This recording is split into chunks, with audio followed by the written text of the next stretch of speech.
ഈശോ മിശിഹായിക്ക് സ്തുതിയായിരിക്കട്ടെ. വിശുദ്ധ ലൂക്കാ അറിയിച്ച സുവിശേഷം 16-ാം അധ്യായം 2-ാം വാക്യം. യജമാനൻ അവനെ വിളിച്ചു ചോദിച്ചു, നിന്നെപ്പറ്റി ഞാൻ കേൾക്കുന്നത് എന്താണ്? നിന്റെ കാര്യസ്ഥതയുടെ കണക്ക് ബോധിപ്പിക്കുക. മേലിൽ നീ കാര്യസ്ഥനായിരിക്കാൻ പാടില്ല. കൗശലപൂർവം പ്രവർത്തിച്ച ഒരു കാര്യസ്ഥനെ യജമാനൻ പ്രശംസിക്കുന്നതിനെ കുറിച്ചാണ് ഈ സുവിശേഷ ഭാഗം. വിശുദ്ധ ലൂക്കാ സുവിശേഷം 16-ാം അധ്യായം 1 മുതൽ 8 വരെയുള്ള വാക്യങ്ങൾ. സംശയം തോന്നാവുന്നതും തെറ്റിദ്ധരിപ്പിക്കപ്പെടാവുന്നതുമായ ഒരു തിരുവചന ഭാഗമാണിത്. കള്ളത്തരത്തിലൂടെ സാഹചര്യങ്ങളെ മാറ്റിമറിച്ച ഒരു കാര്യസ്ഥനെ യജമാനൻ അഭിനന്ദിക്കുകയാണോ, അവനെ പ്രോത്സാഹിപ്പിക്കുകയാണോ? അത് ശരിയല്ലല്ലോ എന്ന് നമുക്ക് സ്വാഭാവികമായും ചിന്തിക്കാം. ഇന്നലത്തെ സുവിശേഷത്തിൻ്റെ 10 കന്യകമാരുടെ ഉപമയുടെ തുടർച്ചയായ അല്ലെങ്കിൽ അതിനോട് ചേർന്ന് പോകുന്ന ഒരാശയം എന്ന രീതിയിൽ ഈ തിരുവചനത്തെ മനസ്സിലാക്കാൻ ശ്രമിച്ചാൽ ഇവിടെ ഈശോ യഥാർത്ഥത്തിൽ ഉദ്ദേശിച്ചിരിക്കുന്നത് എന്താണെന്ന് നമുക്ക് മനസ്സിലാവും. വിവേകവതികളായ കന്യകമാർ എന്താണ് ചെയ്തത്? മണവാളൻ വരാൻ വൈകും എന്ന് കരുതി അവർ ആ സാഹചര്യത്തെ മുൻകൂട്ടി കണ്ട് അതിനു വേണ്ട മുന്നൊരുക്കങ്ങൾ നടത്തി. അവർ മറ്റൊരു പാത്രത്തിൽ കൂടി ഈ കൂടുതലായ എണ്ണ കരുതൽ ശേഖരമായി എടുത്തിരുന്നു.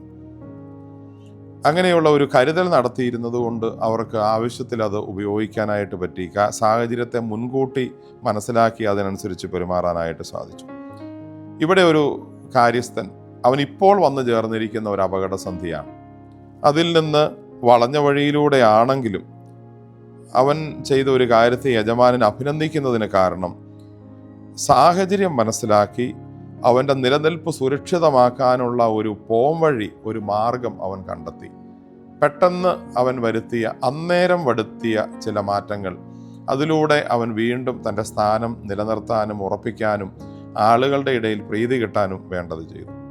അവൻ തെറ്റ് കാണിച്ചതിനെയല്ല, കള്ളത്തരത്തിലൂടെ ചെയ്തതിനെയല്ല, ആ സാഹചര്യത്തിനനുസരിച്ച് പെരുമാറാനുള്ള ബുദ്ധിയും വിവേകവും പെട്ടെന്ന് കാണിച്ച് ആ കാര്യത്തെയാണ് യജമാനൻ ഇവിടെ അഭിനന്ദിക്കുന്നത്. അവൻ്റെ കള്ളത്തരത്തെ ന്യായീകരിക്കുകയല്ല, അവൻ ചെയ്ത വളഞ്ഞ വഴിയെ പ്രശംസിക്കുകയുമല്ല, മറിച്ച് അവൻ അതിനുവേണ്ടി പെട്ടെന്ന് നടത്തിയ ഒരു നീക്കം, അതിനെ ഈശോ അഭിനന്ദിക്കുകയാണ്, യജമാനൻ അഭിനന്ദിക്കുകയാണ്.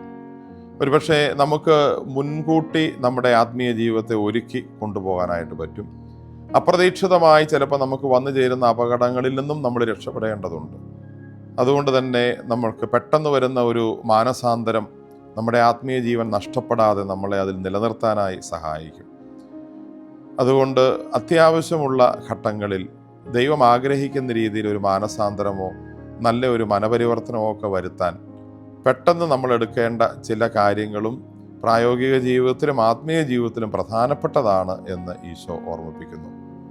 നമ്മുടെ ആത്മീയ ജീവൻ അപകടത്തിലാകുന്ന സാഹചര്യങ്ങൾ കണ്ടാൽ അതെത്ര നല്ല സാഹചര്യങ്ങളാണെങ്കിലും അതിൽ നിന്ന് പെട്ടെന്ന് മാറാനുള്ള കൗശലവും ബുദ്ധിയും വിവേകവും നമ്മൾ ആത്മീയ ജീവിതത്തിൽ ഉപയോഗിക്കണമെന്ന് ഈശോ ഓർമ്മിപ്പിക്കുന്നു.